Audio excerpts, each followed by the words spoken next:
एक घने जंगल में एक मेंढक अपने 3 बच्चों के साथ नदी किनारे रहता था। उन चारों की दुनिया बस जंगल और नदी तक ही सीमित थी। बाहरी दुनिया से उनका कोई लेना देना नहीं था।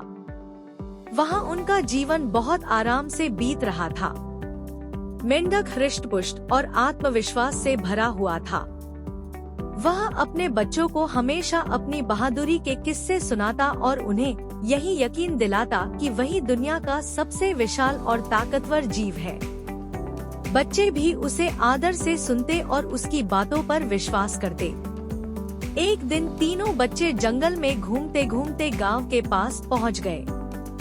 वहां उन्होंने पहली बार एक बैल को देखा। उसका विशाल शरीर, 4 मजबूत टांगे, लंबी पूंछ और नुकीले सींग देखकर वे चकित रह गए। अचानक बैल ने जोर की आवाज निकाली, जिससे डरकर तीनों बच्चे उल्टे पांव भागते हुए घर लौट आए। घर पहुंचने पर मेंढक ने बच्चों को डरा हुआ देखा और कारण पूछा।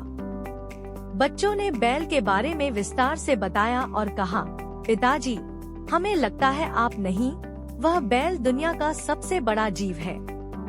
मेंढक को यह सुनकर बहुत बुरा लगा। उसका घमंड आहत हो गया। उसने बच्चों से बैल का वर्णन फिर से सुना और फिर अपने शरीर में हवा भरकर खुद को बड़ा दिखाने लगा। क्या वह इतना बड़ा था? मेंढक ने पूछा। बच्चों ने कहा, नहीं, वह इससे भी बड़ा था। मेंढक ने और ज्यादा हवा भरी और फिर पूछा, अब? बच्चों ने फिर मना कर दिया, नहीं पिताजी, वह और भी बड़ा था। मेंढक ने हार नहीं मानी। उसने लगातार अपने शरीर में हवा भरना जारी रखा। उसका शरीर फूला और फिर फूला, यहाँ तक कि वह एक गेंद की तरह गोल हो गया। मगर वह नहीं रुका और अंत में उसका शरीर फट गया। अपने अहंकार और जिद के कारण मेंढक की मृत्यु हो गई। शिक्षा: अहंकार का परिणाम हमेशा विनाशकारी होता है। हमें अपनी सीमाओं को समझना चाहिए और व्यर्थ की तुलना या प्रतिस्पर्धा से बचना चाहिए।